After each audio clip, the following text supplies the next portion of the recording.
Greetings and welcome to this edition of Positronic. I'm Barry P. Cook. Let's talk about the most recent episode of Titans called Home. It picks up right where the previous episode left off, which was Gar visiting and having a talk with Molly about Jason's situation and how they can help him. The Titan signal gets a trial run. Barbara lights a giant T in the sky in a similar way that her father had always lit a bat signal in the sky. We find out that Dick and Barbara were planning on going to a gala. We find out that Blackfire and Connor were hooking up, apparently, between the end of the last episode and this one, and we catch them chilling in some afterglow, looking at astrological charts and talking. The next thing that happens is pretty cool. Tim Drake turns up to visit Dick, and to get into the manor, he tells Gar at the door, I guess, that he knows who Dick and Bruce are. And when he gets in and actually talks to Dick, he explains that he knows it because he was a big fan of the Flying Graysons, and he recognizes their acrobatic moves that only they could do, that only Dick and his deceased father could do. And he also has been studying Batman and Robin and also Nightwing, and knows that Dick is Nightwing, formerly Robin. Dick, of course, denies this, but Tim is, of course, dead on. We then see Jason, who doesn't look good. He hasn't had his juice in a while. He needs more. He tells Crane that he needs more. Crane says, "I don't have any, make some yourself," before he announces his plan to poison the Gotham water supply by drilling through the floor of this, I guess, warehouse that they're in, where he's managed to drag a whole bunch of his toxin. But Jason really doesn't care about that. He's just pissed because he figures that Crane's been using him, and he knocks him out. Then we see Tim and Dick talking as Dick is driving Tim home, and Tim tells Dick that he saw Jason the night of the massacre. And from that, Dick is able to track him based on security camera footage that Barbara is able to look at. And they actually track him in real time. When he goes to confront Jason, he ends up getting knocked out by running his motorcycle into something. And he sees Jason over him in a way that suggests he's about to do him some harm before he passes out. We ended up seeing a little bit of Superbutt when Starfire walks in on Connor and Blackfire getting it on again. And he jumps up out of bed and runs away before she can really see anything that's going on, and we kind of get a flash of Connor's super butt. But it turns out the Starfire was only there because she was having a vision. She didn't really see anything except what was in her head as she was wandering around and found her way into the room they were using. And she again uses the immersion tank to try to sort out the vision, and she sees a baby. I don't really know what that's about. Dick wakes up in the hospital with Barbara there, and they have a conversation, and he says, Jason needs to be finished off. The Batman used to say, throw water on a drowning man, finish the deal.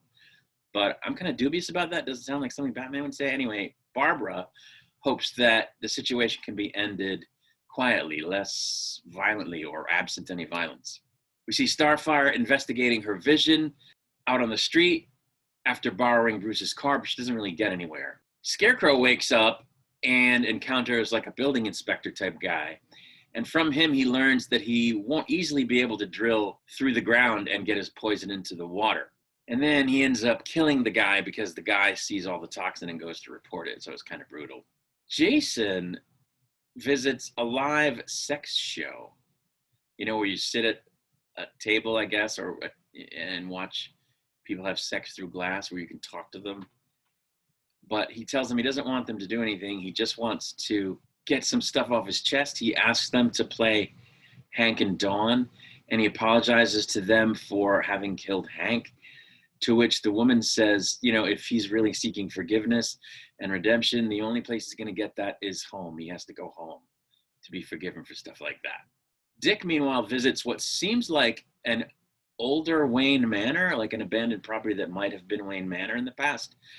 And while he's there, he sees a vision of a kid in a Robin costume that talks to him.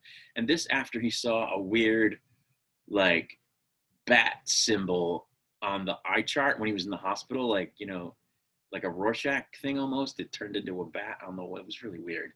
So something's messing with him. I think he might have been dosed when he was out. But anyway, Jason calls for a meet with Dick. We learn that Blackfire was Connor's first ever sexual encounter, which is, I guess, par for the course, since he's a clone that never really lived until the last year or two as a full-grown adult. So he doesn't really have a past. Tim catches up with Dick again as Dick is going to the meet in some tunnels that I guess Batman used to use for training purposes. And he tells him, look, you don't have to tell me the truth, but I'm going to find Scarecrow and Red Hood, and then you'll know that I know what I'm talking about. Crane, meanwhile, visits his mother, who was having none of it, and he kind of goes a bit weepy and talking about a dark creature that's metaphorically messing with him, but he gets angry when she thinks that he means Batman. And it turns out that she dropped a dime on him, so he breaks her neck before leaving and tracking Jason to the meet with Tim. Dick arrives at the meet and again sees a vision of himself, this time in the tunnels. Jason pleads with him to come home, and Dick says he can, but he would need to give up Crane. And Crane overhears this conversation because he's there. Back at the mansion, Gar pleads with Dick for a second chance for Jason, but Blackfire, who's also there, is dubious. There's a second meetup. Crane goes to this meetup as well and is followed by Tim, who's been tracking him. He drops his gun, but he picks it up and shoots Tim, who is then helped by Jason before the Titans arrive and call an ambulance.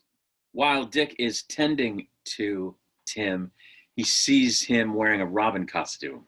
In fact, earlier in the episode, I forgot to mention this, Tim, in fact, tells Dick that he wants to be the next Robin. And of course, Dick says, I don't know what you're talking about. Anyway, he ends up seeing him dressed as Robin as he's lying there on the ground, shot. But it turns out the bullet went right through, so they just got to get him some help. He's still alive. Crane then manages to trick Starfire into blowing the floor open, which he wasn't able to do himself. And it ends up dosing the water supply of Gotham with his poison. And Barbara then lights the Titan signal for real.